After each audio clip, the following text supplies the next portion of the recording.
Hello everybody, welcome back to the channel. If it's your first time here, welcome. Today we're taking a look at the Bond Arms Roughneck 9mm two-shot Derringer.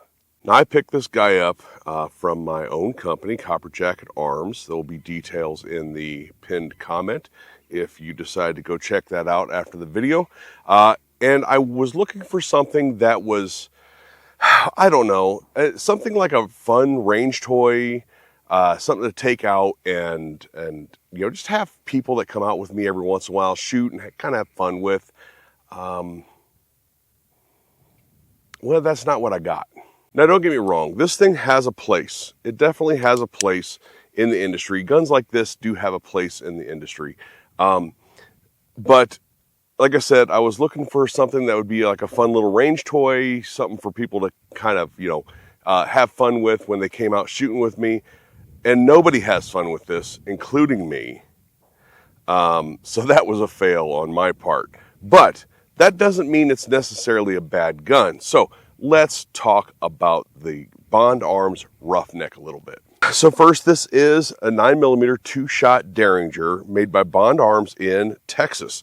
It is all stainless steel construction. And I've got to tell you, this thing feels really, really well made, with the exception of one thing. Hear that? I'm sure you can hear that in the microphone. The trigger guard keeps coming loose. I've even put blue Loctite on it, and the trigger guard keeps coming loose. Now, I've had this for a handful of months now. Some of you guys may remember me posting about it on my Instagram feed and in my YouTube post section or community section. I'd bring it out every once in a while, but this keeps happening. And I keep tightening it up and it just keeps happening. But outside of that, this thing seems super duper well made. And I don't say super duper often. It kind of felt weird saying that, actually, now that I think about it. Okay, cut that. This thing actually feels super solid. It's, again, all stainless steel construction, and it reminds you of something that was just like a billet 5 minutes ago, like a billet of stainless steel. They ran it through a Haas, and out comes this chunk. They actually call it a hand cannon as the frame type or model, something on the website. It's actually quite comical. Now, it is a breech design where the two barrels lift up. There is a little lever here on the side to release that. The release is very nice. This action is very smooth in the hinge. The hinge isn't loose at all. Like, there's almost no wobble there. Just enough wobble to let it move. The lockup seems really good. The hammer pull is hard, and it has a 7-pound trigger. And you're not supposed to dry fire this, so I'm not going to. But the hammer pull is hard enough, and that's got a weird 7-pound trigger. I say a weird trigger. We're going to get into that in a second. And the way this functions is you pull the hammer back, pull the trigger, it fires one shot, pull the hammer back again, pull the trigger again, it fires the second shot. Now, to go on with that, it has actually quite nice rubber grips on it, as small as they are. It says on the website, I think what it says standard size, or when it asks about grip length or something, it says standard. Maybe standard for Bond Arms, but not standard for any other area of the industry whatsoever. As you can see here, compared to my hand, this thing is tiny. It has a 2.5-inch two-barrel stainless barrel on it.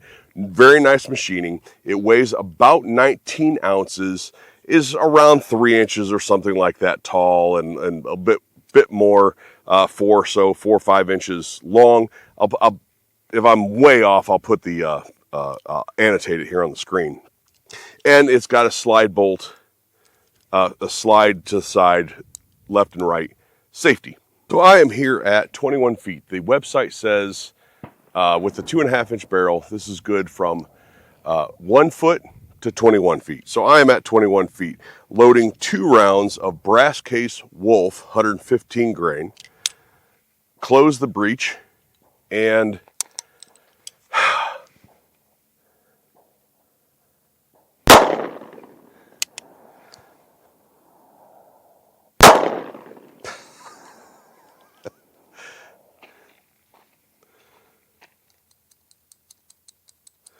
Let me get my tools out and I'll tighten this back up. All right, put the trigger guard back on. It's tightened back up. I haven't done anything other than flip the breech open, so you can see here that the shells stay in there, and all you do is remove them manually if they come out.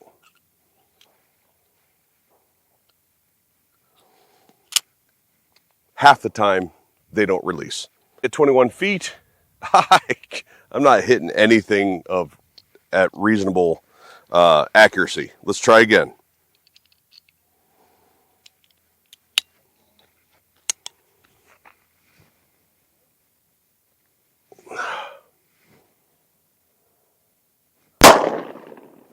That's even worse. God, this hurts so bad to shoot. This hurts incredibly bad to shoot. So those were really low, right? And I actually got one sort of in the A zone, which is crazy considering the fact I was aiming for the neck. Let's do 2 more and get a little bit closer. All right, I am now at 10 feet.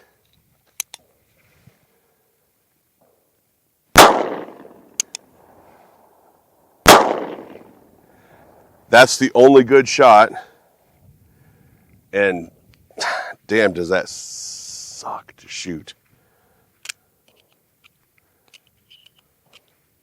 Now I have about 100 rounds through this gun, and it's a painful 100 rounds. Short guns, the shorter the barrel, the less accurate, clearly. We all know this. However, the trigger on this is not like most triggers that are either hinged and you pull sort of straight back, or a flat face, something like a 1911 or 2011, that is a blade trigger that you actually pull straight back. This trigger, you actually have to pull down and back, which means that if you try to pull the trigger the way you would normally pull the trigger on any other pistol, you squeeze and squeeze and squeeze and squeeze, and nothing happens.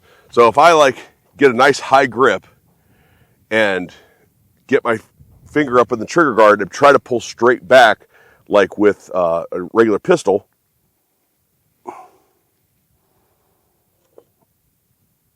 that doesn't work. Like, I'm pulling. But I have to, if I lower my grip, which is counterintuitive to, real shooting, and then lower my trigger finger and pull sort of down and back, right? Pull sort of down and back. Yeah.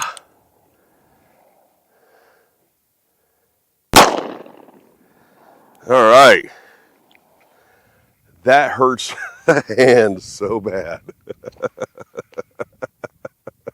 I know, I'm sitting here chuckling, and I just got to say, nobody has fun shooting this gun. Nobody has fun shooting this gun. The ridiculousness of it is what I'm laughing about. Yeah, so it's super difficult to shoot, but again, it seems to be made very, very well, which puts me in sort of a conundrum of is it any good? Is it not? It's not malfunctioned. I think it's a great belly gun, so let's check that out. So I guess if you were pocket carrying something like this, right, which I don't have a code on or anything, but hammered down so it's safe, it's not double action. If you're pocket carrying something like this and you had to pull your hand out of your coat pocket, and that's effective. It actually shoots better from this position, this compressed position, rather than straight out. I think that I hit the trigger better. So you come out, and that's what it's made for. That's clearly what this gun is made for, is for up close use like that. Doesn't make the trigger any better. It doesn't make the gun feel any better in the hand, but that up close shooting is really kind of the sweet spot for this. So let's talk about the price of this gun. And so to the YouTube censors, I'm not selling this gun. I'm not selling any regulated goods on this video. And all I'm doing is informing the viewer with as much information as they need in order to go check it out themselves and make a decision, an educated decision. So these are normally online right around that $270 to $280 mark is what I see them most of the time. I know on Copper Jacket right now they're $249.99 on sale. So you can get these at a really decent cost for a little tank. It really is just a little tank. Now, I wouldn't expect anybody to have this as like their primary carry, but as a backup New York reload type little pistol, it's probably not bad. As much as I joke around about like hurting the hand and all that, which it absolutely does, it's a very serviceable backup piece, in my opinion. Now, is this anything that I'm going to suggest to anybody as their first gun, second gun, or even third gun? No, probably not. If you have an extra couple $100, $200, $300 laying around, and you already have like the firearms that you're comfortable with, rifle, pistol, things like that, and you want something that's, again, sort of a pocket carry backup piece, not a bad option. It really isn't. All joking aside about the hand and inaccuracy at distance, which is probably something that everybody already knows anyway. It's really made for that up close, kind of a belly gun, somebody's already on top of you type situation, and as a backup, nice little backup pocket carry piece. So, I mean, check it out. There'll be a thing in the pinned comment for you to check it out if you want to. But back to the beginning of the video, I was looking for a piece that was going to be a fun little range toy that people would, that people that came out with me would just like have fun and laugh and giggle about. Almost nobody laughs when they shoot that thing, and almost 99% of the time, people shoot one shot. They don't even get to the second one. They're like, oh, no, I don't want to shoot that anymore. So expect that as well if you happen to pick one up. I appreciate you guys out there watching. I appreciate everybody who watches to the end. It really, really helps with the channel. Also, don't forget to hit that like, share, subscribe button, hit that notification bell. Remember to hit all notifications for more videos from me. If this is received well, the Altor or Altor is the Altor, the little single shot pistol, that was received actually fairly well. If this is received fairly well, I may start doing more of these sort of gimmicky little oddball firearms, if that's something you guys are into. Thank you guys out there for watching. We'll talk to you later.